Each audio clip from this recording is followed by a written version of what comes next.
Hey there, Rooster Team fans. How are you guys doing today? People came all around the world to see this panel. This is amazing. We're sorry. Getting that out of the way. I feel like it's smart. Just preemptive apologies. Let's go ahead and go on down the table and introduce ourselves. Hey there, AfterBuzz TV fans. My name is Megan Salinas, and you can tweet at me at the Menguin. That's TheMenguin. And to my left. Hi, all my buddies. I'm Katie Cullen. You can follow me all over the social medias at Kiaxet. That is Kiaxet. And if you're one of the 2-3 dozen people who joined us today, you lovely human beings, use the hashtag #InTheRoom if you're going to tweet stuff. So I'm glad you brought that back. I love In the Room. So guys, I'm Patrick. I'm a P to the D's. You can follow me, but probably shouldn't. I'm a garbage poster about how idiotic our president is. And I was going to say, that costume is distractingly awesome. It's just the best. It's just so great. Kindred spirits. It's so great. I didn't know that. Yeah, exactly. It is my new literal favorite thing. It's so good. And to my left, I am Stacey Shuttleworth. You can tweet at me online at Stacey Shuttles, where I'll be crying about some show or another. So. Red versus blue. As noted by her cosplay. Hi, my name is Mark B. Donica. You can find me on Twitter at Mark B. Donica. And to our left, we have 3 wonderful guests that, for some reason or another, decided to join us on our panel today. Not sure why, but you guys are get it. so sweet. We have You guys have the P tape, so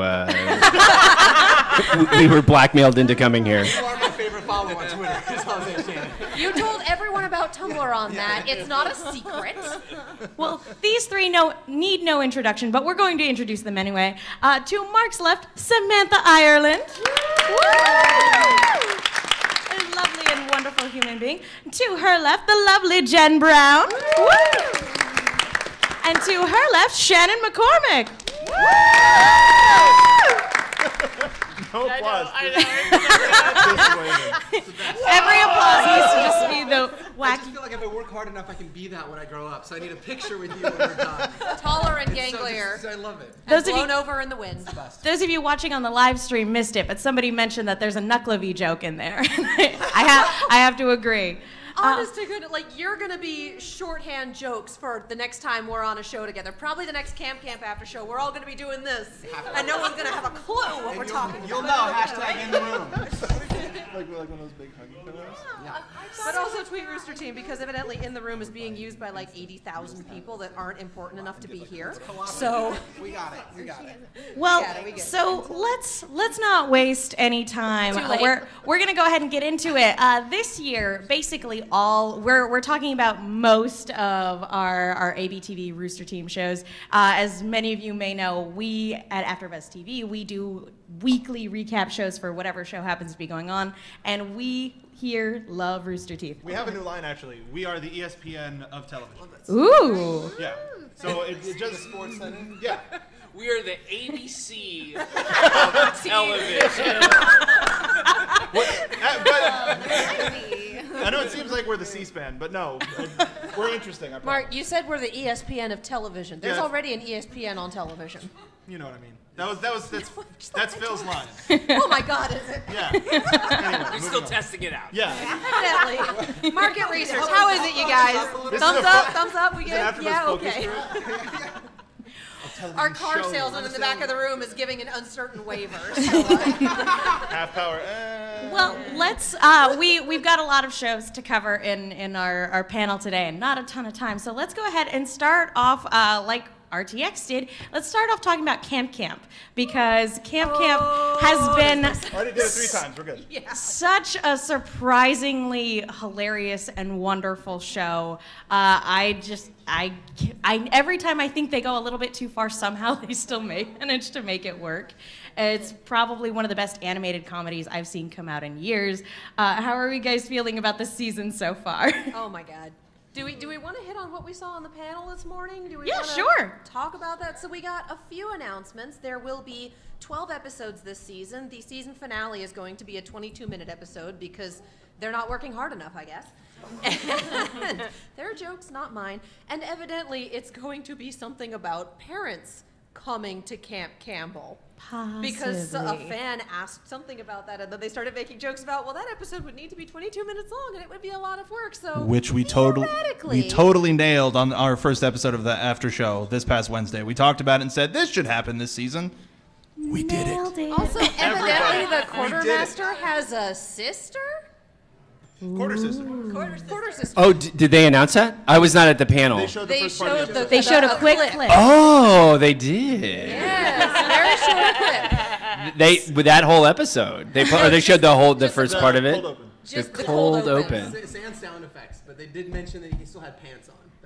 Yeah. Oh, yeah. So that is that episode is one of the single most disturbing / fun times I've had in an audio booth ever, and I actually helped with the story on that episode a little bit. They had me in because it's quite quarter people focused. And now I'm terrified. And yeah, it's something else. Did you voice the quarter sister as well? Yeah, I totally voiced the quarter sister. It's Quartermaster's female sister. I mean, she's just like him. Yeah. Oh yeah. I'm not sure if you're serious. It was. I don't think it's ever happened before. I made Jordan shudder a couple of times, and he wrote the damn episode. So, or actually, no, Carrie wrote the episode, but you know they're all involved in various lines. He was quite familiar with the script, and I still grossed Jordan out a couple times. So for sponsors, you're going to get to watch this next week, and for those of you who aren't sponsors, why aren't you? 2 weeks. Yeah, so given the fact that we get a little bit more of his family history, I suppose you could say, I don't know about you guys, but I always picture the quartermaster as being outside of time and space. I just never figured he had a family. So finding out he had at least one living relative, at least that the government knows about, was downright terrifying. Well, you know, they had Time Lords and Time Ladies, so... That's true. But one of my favorite things that we've seen so far this season is that, of course, that sing-off from episode 1. And I wanted to go down the line and ask, out of all of the other characters on the show, let's start with you, Shannon, and move on down from there. What other characters would you like to see have a sing-off battle? Other characters in Camp? Yep. Yes. Oh, dude, I don't know. Actually, you know what? I think it should be all of the characters that Sam plays. They have to sing against each other, and she has to maintain the distinct characters between the three of them. And it's like super rapid fire. It's like every other word is back and forth, back and forth. It's like a, all right. Battle rap. Yeah, it's a battle rap rap. battle with the Like Flower Scout Scouts. Hamilton. But they get straight street with it, right? Yeah. Like, Yeah, just gangsta. that's the only way that they could do it. That's it's the only possible way. That's my answer. That's a good answer. I don't know. Everything. Okay, give me 3 seconds to think about it, and if I don't come up with a good answer, then I'm gonna shove it over to Sam. Do you want us to come back to you? No, you are deep in thought. There's something happening in your brain right now. She's writing it already. Why am I not remembering this? And I've seen this. What? Like this rap battle? Who? No. You're ready. No, not me. But like what happened in episode 1? What There's did I a miss? sing-along. We tape live, Sing off folks. between Daniel and David. The cult Yeah, leader. between David and Daniel. Yeah. Who else would you want to see sing off? Yeah. I know my answer, but I can't say it Oh. because it Spoilers. would actually ruin the 22-minute episode. All right, we'll put a pin. I'll just say we'll my put a pin in parents. that. That's what I'll say. I'll say Aaron's parents. That's what I would like. Okay, all right. Ooh, I like it. Hell yeah. I think Neris the cute, Yes. right? And then because she has a speech impediment, and then and it's so adorable. That's like my favorite thing. And then Astro Kid, is that Space Kid. Space Kid. I would like them to rap battle. That would God be the help best. them both. That'd be real cute. Think they would, It would be the cutest That would thing. be the cutest and thing they would be ever. the nicest to each other. It's who can out nice each other. Yeah. So sweet. In terms of like a sing off or just people who sing, I want to hear the Ballad of Jeremy Farts. And it turned into like a Pavarotti, like, that's the thing he's good at, but nobody's asked him. Yes. Yeah. Yes. He's the best camper. Why not? He's just this soulful singer deep down. Yes. This wonderfully talented kid that no one will give a chance to. Oh. Hilarious. Well, just because I think it's the next logical step, I think Naris the Cute and Harrison are going to have a sing-off at some point. Right? Yep. We're leading up to that. To a smooch at the end of it, right? Has to happen. Sure. Okay, so I definitely want a quarter people sing off. Oh, But it's a karaoke. It's a karaoke battle where the quarter master sings "Don't Stop Believing," and the quarter sister sings "Sweet Caroline." Okay. Oh, I was gonna go totally Clips of the Heart. They should just do a duet of "Don't Go Breaking My Heart." What would that sound like? Don't go breaking my heart. I won't go breaking your heart. AfterBuzz. Don't go breaking my. I'm having totally Clips of the Heart flashbacks, and I couldn't be happier. Rap battle. I want the eye patch squirrel and the platypus. It will be unintelligible and the best. Oh man, it's way better than anything I could come up with. I'm just surprised that out of everybody, nobody picked Preston. He seems like he would be the most disappointed about being left out of some sort of sing-off. Preston would be the guy singing the King George parts in this Hamilton. Let's be real. That's fair. That's fair. I also feel like for any given sing-off where he's actually aware and not brainwashed by a cult leader, he would be like, "I've got notes, guys. I've got some notes." But He's what? opera trained and can't hold a tune in a bucket. But one of the best things about this show is, of course, its cast of, like, not only the fact that it's such a fun ensemble cast on screen, but the cast behind the scene. You guys are just so insanely talented and funny. And for season 2, obviously, I hoped that they would give you guys a chance to ad-lib, because that seems to be something that you're really good at.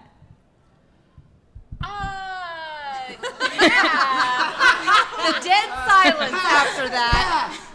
It sounds like Aaron's conversation with the chatbot in episode 2 was totally ad-libbed. It does sound like it wasn't. No, I don't do a lot of ad-libbing.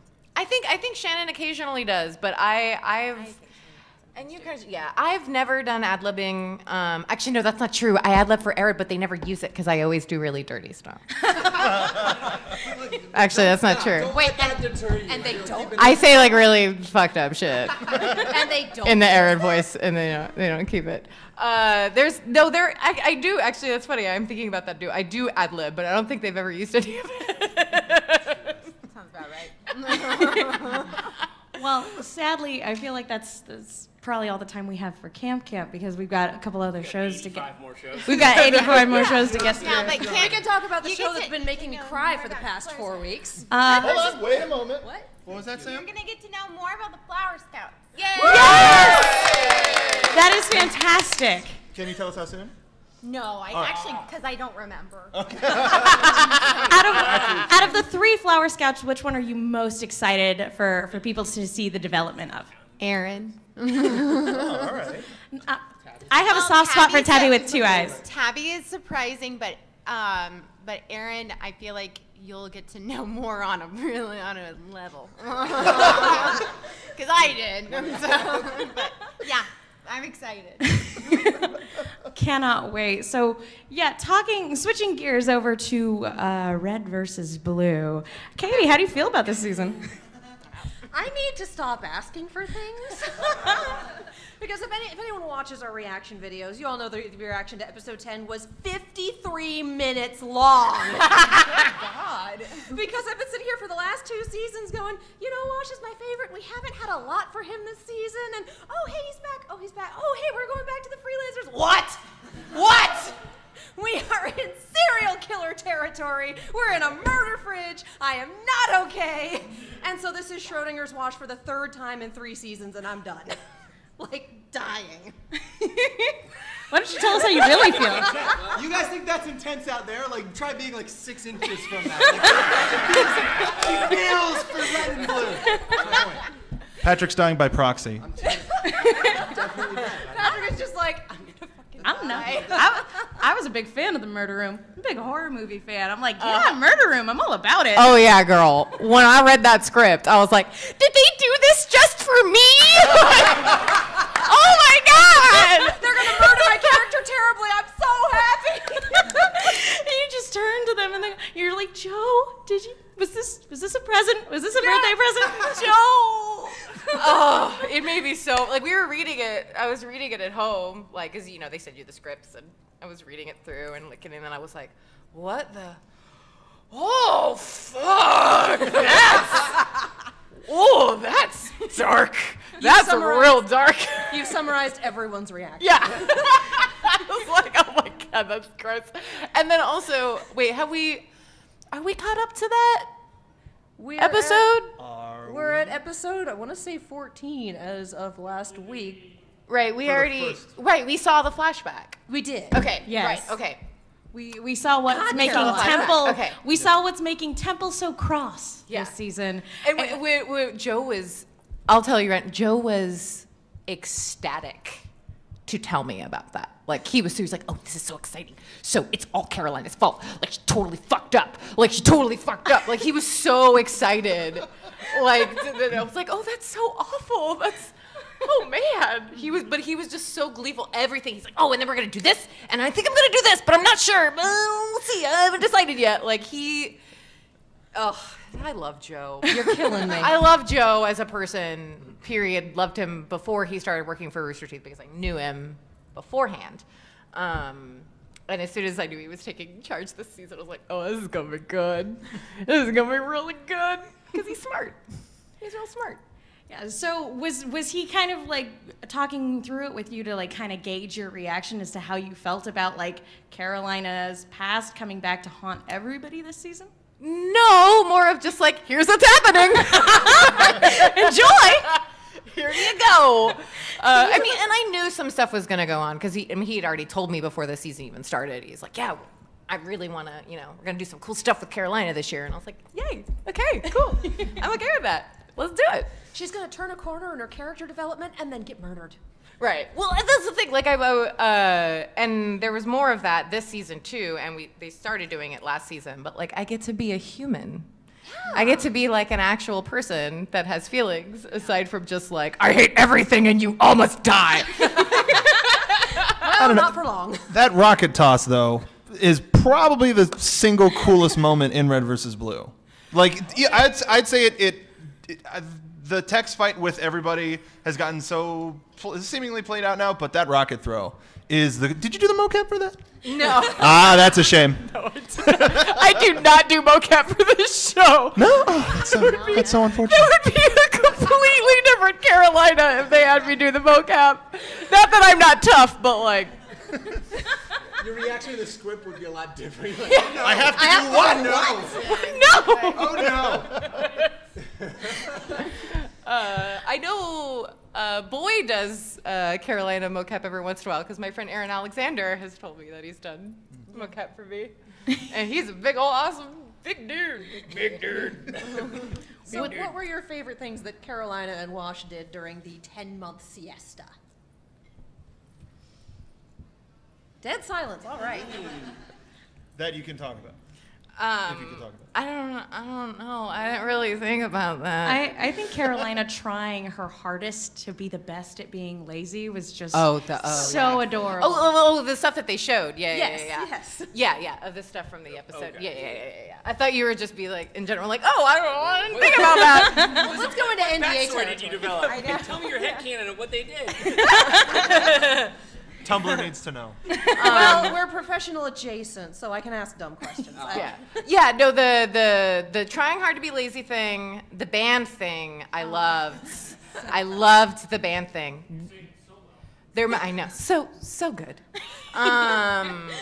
There might be a song. There's been talks. I don't know if we're going to do it, but Joe and I have talked. Can we just have every Rooster Teeth song, like every Rooster Teeth series, just become a musical? At least for one episode. Pretty please. Start the petition. I need the unnamed Red and Blue band with Carolina as lead vocals. We have to start that rumor here. Like no, just like just hey, did you hear that they're doing a musical episode? And then I'll start it. I mean, we did talk about it. I don't know if we're going to do it, but it was kind of mentioned randomly, and Joe was like, "Could you sing badly?" And I was like, "Yeah, I can. I can sing." Beautiful voice. I did so. Aw, No, beautiful voice. that's so sweet. Yeah, I was like, oh, there's a party that's kind of like, oh, the first time that Rooster Teeth's gonna hear me sing, it's like gonna be my shitty voice and not like my pretty voice. I don't care. It's gonna be hilarious if we do it. Nah, I don't care.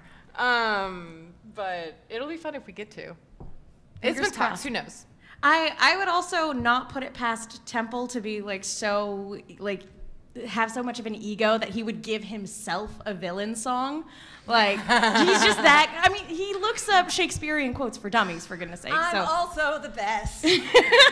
I'm Mr. Dickmaster. I'm Mr. Fun. But as you guys brought up, it is such a shame. Like this is like the worst timing to be put in a murder room because Is there ever a good time to be put in a murder room?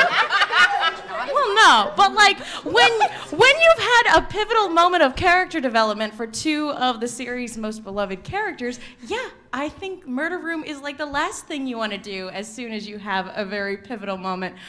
In particular, a moment where those two characters held hands and had very deep understanding with one another. So tender. So what's your opinion on Car Wash? I watch that damn show. I died. My character died. Fuck it. Those are my feelings. I brought you back last year That's true. Can that be an official statement? for like 4 lines. Well, it's better than a poke in the eye with a sharp stick. Well, it's always great when we get moments with CT, and it's always I think 479er as well. I think those two. I was like, why can't we do more with 479er and CT? I know. Because our animation budget went to the Mercs. Leave fucking Eddie. Yeah. Yeah. The best. Fantastic. But yeah, So no, we hold hands. We hold hands. That's exciting. It I know, was- it's a yeah. big deal. It was It's a a big real deal. big deal. So the fandom has completely lost its mind over that. And the Yeah. question is, car wash or no car wash? Dude, I don't know. And then, like, my attitude about shipping is like, whatever you want to do, like, who fucking cares, you know? Like, so if you, deal with the Gumby thing a minute yeah, ago. exactly. I know. So, I mean, if like, you know, if it's canon, well, who cares? If you don't want it to be your thing, then like, don't let it be your thing. Is my feeling, you know? And you can come up with reasons why that's not a thing. But if you love it, then there's some pictures for you. The world's best shipping You have a new answer. Thank you. Didn't need to go you there. have a new wallpaper now. I if it mean, is your thing. it's like them holding hands. You've got the image already then in the show for you. Someone's Right. already put it through Yeah. Blingy and put like all the hearts and the sparkly text. Yeah, and they can put everything sparkly on it. text on it. They can like, you know, make them, you know, little murdered stalking board on their wall if they want to. It's just like, As you do. As you do. Too late, Temple's beat him to the punch. Well, Mark, how do you feel about it? Do you ship it or not ship it? It just seemed really friendly. I- You know? yeah. It seemed like it seemed like a moment where these two people have literally gone through hell and back, and it's like, can we just stop and be human for a second? Exactly. Let's be alive in this moment. And it's- Exactly. yeah. And I also think the take off your armor was an immediate diffusion of any sort of a thing. Amazing. So but- we yeah. so we recorded that together. They had us come in. I think they were just like, we want to this, you know, this scene is pivotal, it's important, so let's just have the chemistry in the room be right, and we'll just have you guys both in the room together. But it was weird, so we wouldn't pick up each other's mics. We were standing in opposite corners of the booth, back to back, so we weren't watching each other. And we get to the line, take off your armor, and my first recording, I said it as suggestively as I possibly could, and she lost it, so everybody lost it, because it was like there was just missing the porn bass underneath it, you know? Can you give us a sample of that?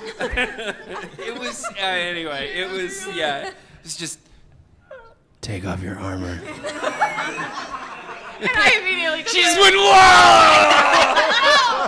No! Stop it!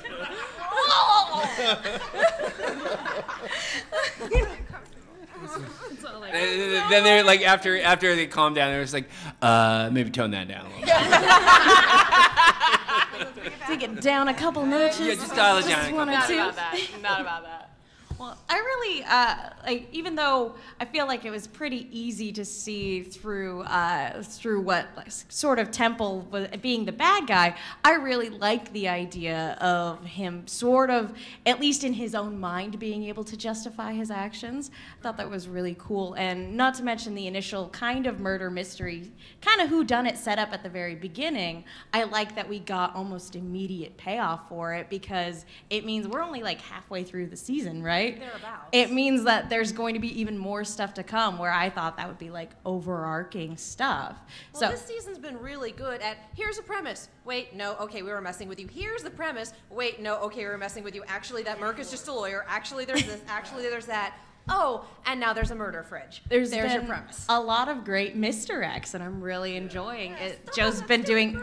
It was episode 10. I should have known. But Joe's been doing a really great job of like keeping you guessing as to where this series is gonna go, and it has clearly broken Katie, and I'm really sorry about that. I'm in pain. I think this is what pain feels like. It's become a therapy session at one point. Like I'm sorry. Yeah, it's okay.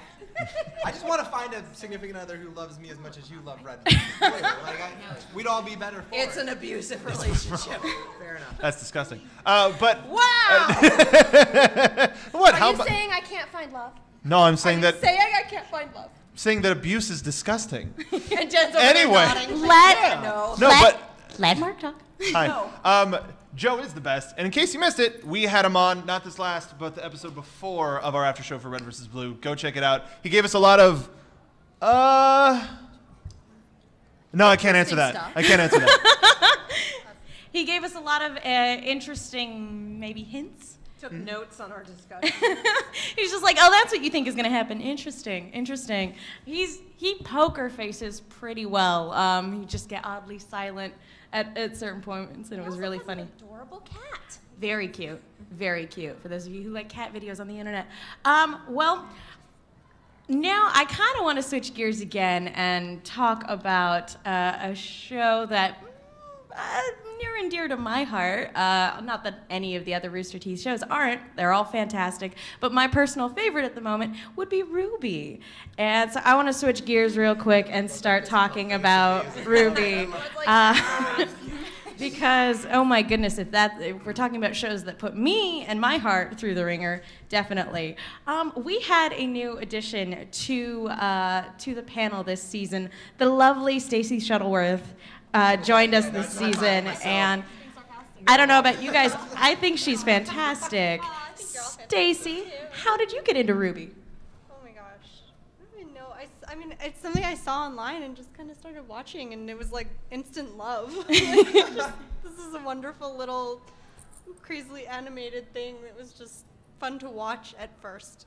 And then by the time it was And then it became a chore. no, and then it became heartbreaking. And by that point, you're already so invested that you just cry through the episodes, and it's all fine. Everything's fine. Did you have to marathon before hopping onto our panel, or were you already caught up at that point? I'd already been watching. You were already Yeah. in it, and you're like, guys, I just got to feel my feelings right now. I think I got to marathon through the first season, and then after that, it was watching them as they aired. Oh man, this is one show that I haven't, like, part of me wishes I could just binge watch it on the first go, because waiting week to week is fairly agonizing. It's a little easier now that episodes are edging more towards 10 and 15 minutes as opposed to 5. Yeah. It's getting close. Like, easier. they're getting to the point where it's almost, like, every episode is almost the length of a full anime episode. It's almost like they have a dedicated animation studio now. Which is pretty fantastic. But guys, thoughts and feelings, mostly feelings, on season 4, because we've had an abrupt shift in tone after the events of season 3. I'm so incredibly grateful for Jim and Randall. Just am. The Knuckleavy. That, oh my You might have to explain that joke The first. Satan pony at the end. I know, The so my Satan eyes pony. goes over too. It Right? That is terrifying grim at the end. It is, I think it's some form of Scandinavian. It's Norse or Swedish, or I don't remember the exact details, and I know that someone out there will be like, it's actually this, and I will be grateful for that tweet when it comes in, but I don't have it in front of me right now. It might be Scottish. I thought it had origins within Scottish Isles, yeah. It's this mythological creature that is essentially the torso of a man supplanted on a horse like it's riding it. The whole thing is skinless. It breathes out the plague. Like, this thing is a harbinger of death. And it makes me so happy. Let's do a grim version of it. Me too. Because it's not already terrifying. Oh man, I had the biggest grin on my face when they fully introduced it. It just made me so filled with glee. And then I went full on Stretch Armstrong, like, that's how I murdered a village. But you know what is as great, and as much as I love the Nucklevy, the really upsetting thing is the way it's tied into Ren and Nora's storyline, and getting to find out their backstory was definitely gratifying, but at the same time, it puts their relationship in a completely new context. Sam, how did you feel like getting to see that finally fleshed out? I knew that their relationship, that there was some kind of tragedy involved. I didn't really know for the longest time, but I did know that like parents were involved and everything in their families.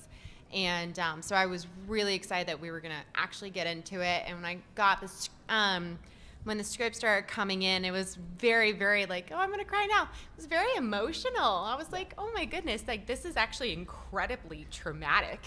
And it puts, I don't know, put a lot of weight for me as like a voice actor to bring that for my character, you know, like to give her more, you know, gumption or just the overall relationship between Ren and Nora. It became so solidified in my brain, like these guys are in it together always.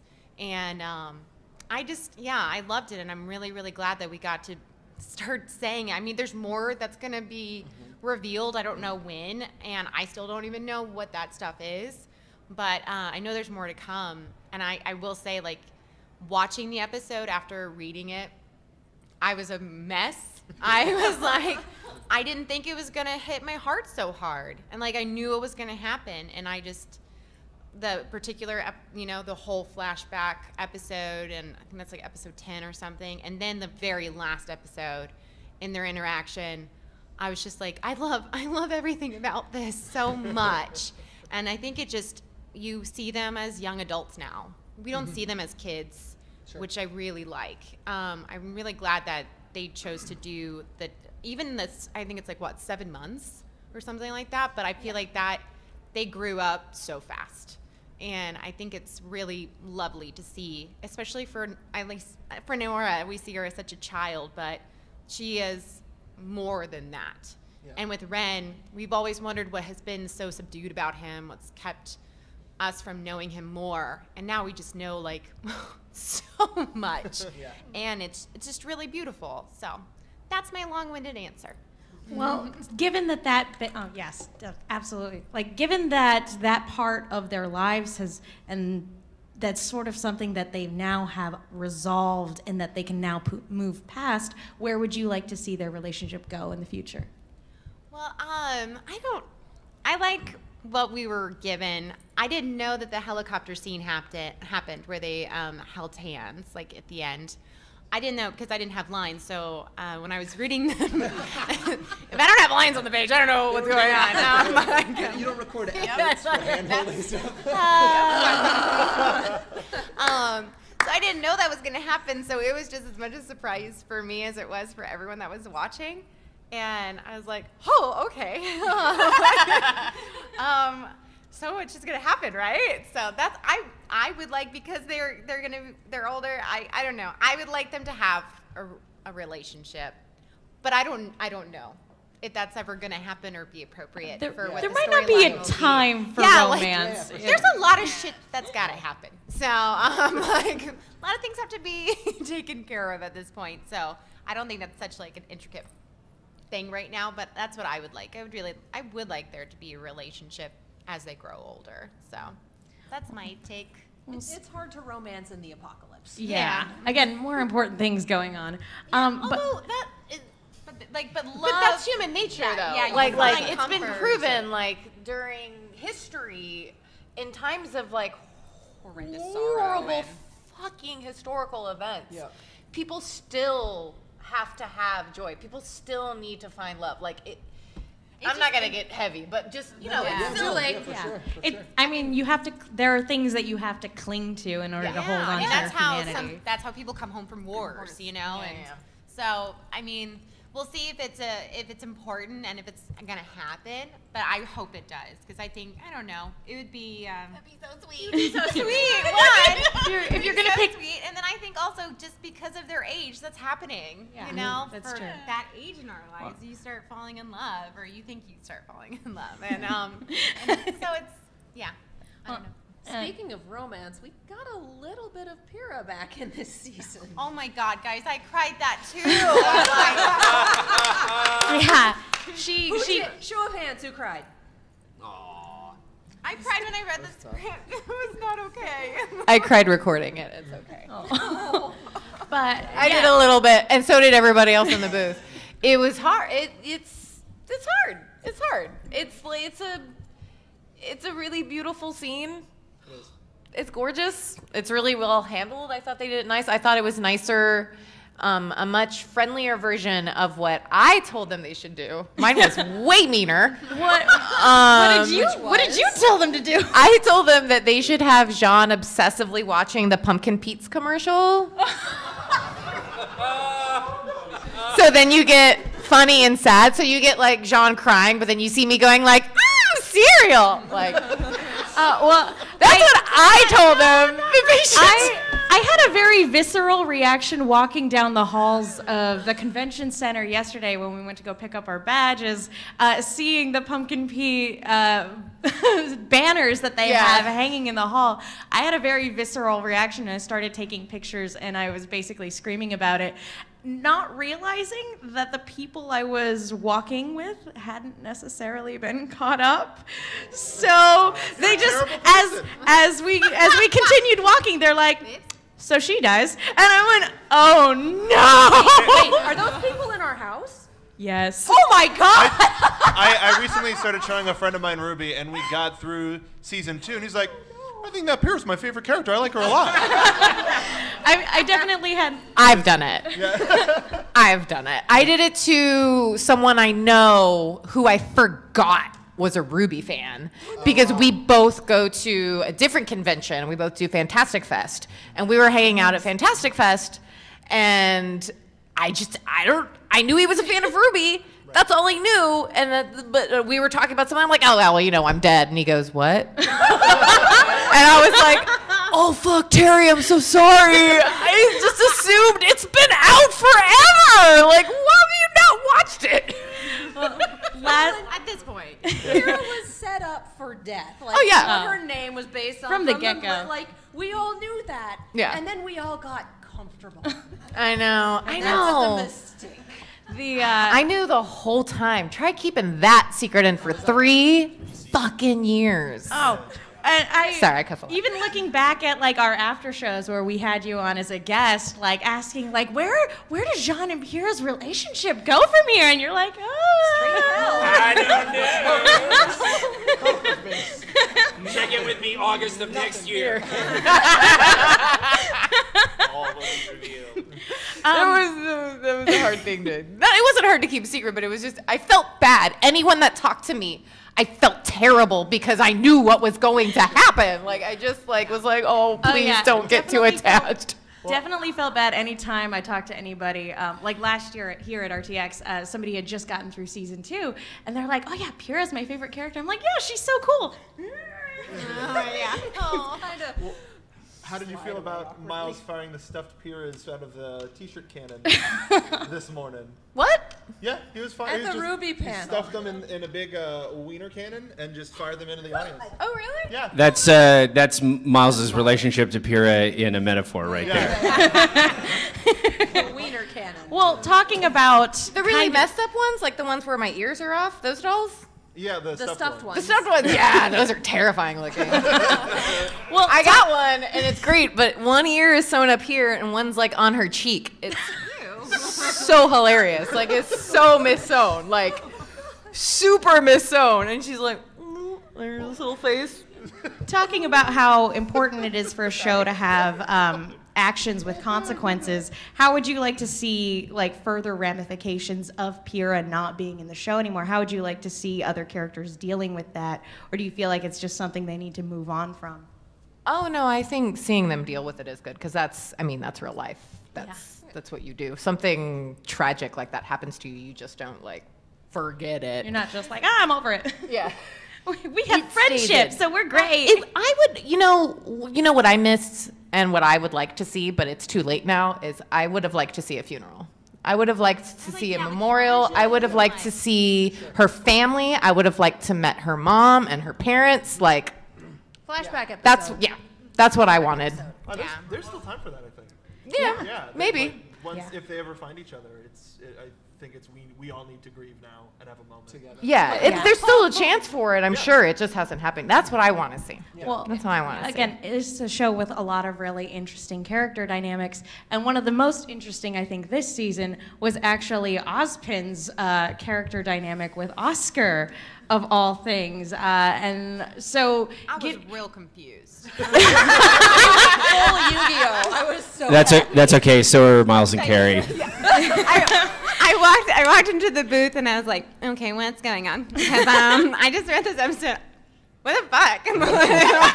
No, sorry guys, but like I didn't get it. I was like, I didn't get it. Well, Shannon, you've known about this sort of development for a little bit, but it's a little different, kind of like seeing it, like thinking about it in the abstract and actually seeing the way it's developed on a script.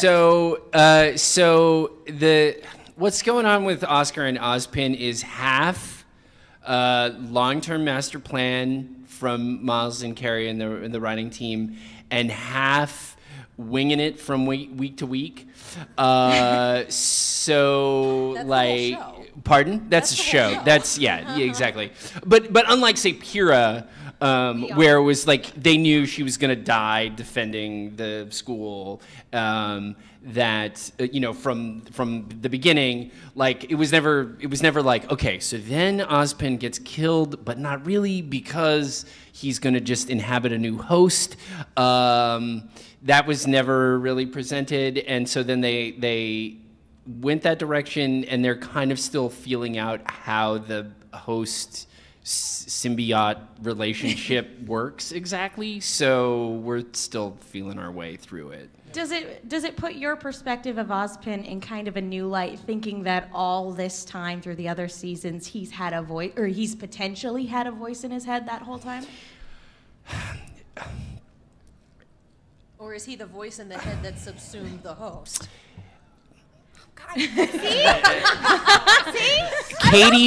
Katie's probably closer to where it's going, but it's still not locked down. Sorry, Oscar. So it's either like I stopped when he's so like he's in Oscar. And so then what is the name? What is Ozpin exactly? It's what I've recorded for what's coming up. It's clearer. And yeah. So it becomes clearer. It's a little Yu-Gi-Oh. It's a little Avatar. It's a little it's got that kind of vibe going on. So yeah. I appreciate it's a little. There's a little Naruto in there, I guess. I don't know. Like I don't. Ozpin's in a cage. Yeah, he's the nine-tailed fox inside of Oscar, and there's gems and shit, and I don't know. Oscar's got this weird tattoo. And there's chakra seals and shit. I don't know. But what we'll see in the upcoming season will be clarifying for that relationship between Oscar and Ozpin. All right. I like that. Yeah. I'm excited. It'll be I'm very terrified. interesting. It'll be great. It's also still completely up in the air and contingent and confusing, but clearer than completely confusing. It'll be fog instead of mud. I think nothing's final until it's released. Yeah. Or until 2 seasons after the fact. We're just shit. Let's just retcon all this shit. Fuck it. It was a dream. We're still alive. Somewhere a small child is Osmond shaking a ate snow some globe bad and staring clams. into All of this shit. He was just fucking. He was a hallucination. It's in a snow globe. We wake up in the Matrix. Oh my God. Well, given that again, they have a very interesting dynamic because Oscar for a long time didn't even want to acknowledge that Ozpin's voice in his head was real. He has no idea whether or not this entity in his head is just the product of him going crazy or if it's a voice that can be believed. And if so, like, is this voice helping me or going to be to my benefit? Like, I don't know. Where would you like to see that relationship go? Because if I heard a voice in my head, I immediately would not trust it. You go back on the medication. Oh yeah. Oh, they're gonna work together, and it's gonna be a thing. like a Pacific Rim kind of a thing. Yes! They're gonna Where hop he's into a giant robot. So Like Oscar's a mech, and Ozpin is in. Yeah, I don't. Yeah, but they gotta work out the kinks. You know, they gotta run. Okay, moving it correctly now. Totally. I want my cane back. But What's in the cane? But it is interesting. Like when you were talking about the quartermaster earlier, I discovered, because also Wash is indestructible, that if you need a character who is outside of space and time, I guess I have to do the voice for him. Some sort of weird immortal side character, like who's everywhere at once. So is there something we should know about you then? Are you being About me typecast? personally? I'm 800 years old. You're killing it. You're killing it.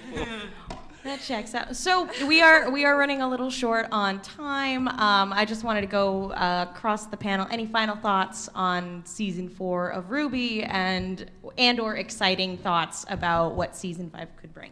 I've done enough agonized screaming for this panel, I think, so I'm just going to pass that on. Is there ever enough? She lives with me. There is enough. I really, really dug Nora's arc this season. And not only because we're friends, but like also like it was awesome because I genuinely really admire people who have been through shit and continue to be optimistic when they've seen the worst in the world and continue to project positivity. And like Nora was really fun at a superficial level, but when you get to know like all that she's been through, she's much more of an even admirable character. And I thought you crushed it. Again, not just because you're here, it was awesome. So, I think that, and I'm not gonna leave. I'll leave predictions on the table for future shows. But anyway, it was my favorite part of the season. Thank you. Me too. Nora's the best. Yeah. She is. I think anyone that ever asked me, I'm never shy about it. Nora is my favorite character. Oh, y'all are so nice. Favorite. She's all right. Look at his jacket. I'm just a casual. Mark, you need to stand up and do a little twirl. Yes. You're doing so nice. He's all Nora'd up. Stacy made that for him for anybody who came in late. And Stacey made the jacket. She does her own cosplaying thing. She made her Pyrrha course as well. Beautiful. Yeah. It's great. So Stacy, thoughts on season 4? So kind of going off what Patrick was saying about just kind of seeing everybody's strength and how they've all been through some shit at this point, right? And seeing how everybody's kind of dealing with that. And I like the variation. It seems like a very real kind of exploration of how different people can handle things. So, just waiting in terrified anticipation for more.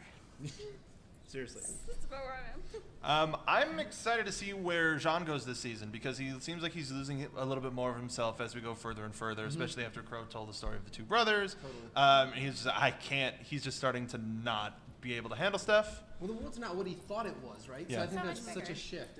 So I think the season seems to be a lot about loss, not just Pyrrha and obviously Nora's backstory, but also his loss of faith in what the world was before. I'd say It's probably getting a lot more abstract. loss of innocence too.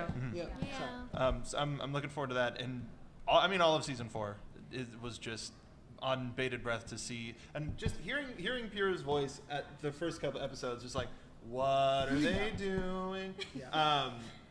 Not okay. Not okay. How dare you? Nobody's okay. And then they sort of fulfilled the Joan of Arc thing of the hearing voices of the dead. And so I want to see more of the source material of these characters a little bit more, which was cool. And the wooden hammer, god damn it. Just picking up the wooden hammer in the flashbacks. Oh, and I just know. A little baby. Tears. Yeah. A little bit more character insight. Yeah, that'd be fantastic. Guys, final thoughts? The stuff that I said, yes, and then and then what I really liked Yang's story. Yes. Thought her story was really, really powerful. I don't know, something just like hit a nerve with me every time we watched something that happened. Any scene with her trying to understand that the world that she's in now with one less than what she was used to. I mean, I thought her storyline was powerful, and she had to overcome as well. And I loved the relationship. I like Bernie's voice too as her dad, and but I think that whole plot, I liked that a lot. I think I liked that just as much as the Nora and Ren stuff. The scene where Yang comes in to her dad and the teacher's talking. Yeah. And then it's like, no, you're not a student anymore. We're all just inhabitants in this world, and we're all together. That was awesome. Yeah, I love part. that. Yeah. So good. But I'm interested to see. I actually don't know much about what's going to happen next, to be honest. I recorded a little bit, but it was so very, very early on, and I don't know what's going on. So I'm very interested to see what happens. Yep, nod and smile. So, Lisa Lavender, are we getting... Yeah, actually. Joining the team? She's joining us. Well- Lisa's joining us. Running a little short on time. We do really quick. We want to address the fact that there isn't really a whole lot to talk about as far as crunch time goes. It was a fantastic show. For those of you guys who haven't watched it yet, go watch it immediately. Have a first membership. And then check out our after show. And be scared of Shannon. Yes. Oh, God, that was great. One of the funniest things I have ever seen in my entire life. And sadly, we don't have any word on whether or not there's going to be a season 2. I'm keeping my fingers crossed. Patrick, thoughts? Go watch the show. We had a fantastic time with our after show. We had Andrew Disney, the creator and writer of the show. Sam Levine is one of the stars. If you guys haven't seen it, check it out. And I love him. Go. Yeah. They were an open book after that first season, so they had some really interesting things And to say. really fun behind the scenes stories too. Yeah, definitely check it out. So we want to use the rest of this time that we have for questions. Since I've got the hand mic, I'm going to run on down here. Hands up if you have a question. Anybody have a question? Hands up. And if you have a good question, I might throw one of these at you. Ooh. Maybe. You're bribing them. So listening to the RWBY 4 soundtrack, Louis Nature, to me it's like, I think that's the relationship between Ozpin and Salem. How Salem was probably the first person after the Maidens that Ozpin decided to help. And she wanted to understand the Grimm in a different way from everybody else, sort of scientifically, and decided to do an experiment that made her turn into that mom, and into what we know her as today. That's a good theory. Yeah, solid. Yeah. I like that theory. Anything about Salem's relationship with Ozpin is insanely fascinating. Thank you. And it's probably true. It's true until proven otherwise. All theories about Salem and Ozpin are true. Because, yeah. Schrodinger's theories. This is just one thing that I've always been wanting to see since the first volume was something about summer. Oh, yeah. Because we've now gotten flashbacks in RWBY, but we still don't know anything really about summer. Yeah, the first time I heard Red Like Roses Part 2, I literally stopped what I was doing. I was listening to it at work. She was driving at the time. I literally stopped what I was doing and like put my head on my desk because I was feeling so many feelings. I'm really glad that nobody was in the office at the time because it was super early. But yeah, I think more about Summer's relationship with her daughters and the absence that she left left when she passed away. Obviously, that had a profound effect on RWBY, so it would be great to learn more about her because, yeah, she's just in photographs and in the occasional like still frame here or there. So yeah, thoughts, guys? More of Summer? Trying not to burst into Nickelback here with the mention of photographs. So, other questions. Other questions. So you guys didn't really talk about like what happened with Blake and song on their island. I forgot what it's called, but what do you guys? Yes, and I was curious about what you guys were thinking about what happened with the black thing on the island compared to what happened in Vale, and what was happening in that part of the world. So like in terms of the White Fang. Yes, and like how would you like to see that be played out compared to? I mean, it looks like it's going to be a two-person power trip with, with Blake and my son. I saw an adorable baby son downstairs, and it's just been in my brain. But I figure it'll be a sect, and they're going to be leading a front against the White Fang, and it'll just be a big, gross battle. I'm expecting a horrifying political coup from the White Fang. Like, yeah. Yeah. House of Cards style. I think from what we're going to be seeing is more of Lady Elia, that adorable chameleon girl. I think she's great, and you don't cast Jeremy Lee in a role if you're not going to give her some interesting character development. That's my thought. So, way in the back. Ooh. Blake. I'm calling on people for you. Or Blake. Do you the have Guardians have questions. Are you going to be taking on the White Fang this season? I might. Oh wow, that was a good Blake. Really good. Really good. Bags full of tea. I was thinking, are we gonna see more of Yang's mom in the next season? Because she kind of popped up again. I will be gobsmacked if we Raven, don't. yeah. I was blinking for a second, but I'm like, is she? No, she's horrible. But are we gonna, is she gonna appear more? Because she kind of popped up in season 2, and then she popped up again last season. Yeah. So I will be gobsmacked if we do not. Like, absolutely, if we don't. Yeah, she's like everybody gets one. So Yeah. sure, at some point she's bound to pop up. We've got one over here and one over there. Given the world of Remnant on Faunus and Faunus Gen X, am I the only one thinking that Blake's dad might be human? He's a panther, evidently. Like, the fur. He has, huh? He has toe beans, that's true. He has toe beans and chest fur, and those were his, like... I love Garrus so much. But I love you putting thought into it is my point. Well, Like, the yeah, fact that that's occupying mental space. It's is possible? Awesome. Yeah, I kind of thought he might have been for a good while until I realized his name was Bagheera. I was like, Bagheera, that's perfect. My favorite Jungle Book character. Yeah. Whoop. Awesome. Who's also a very harried dad. Who do you think the first people that, oh, my mind blanked.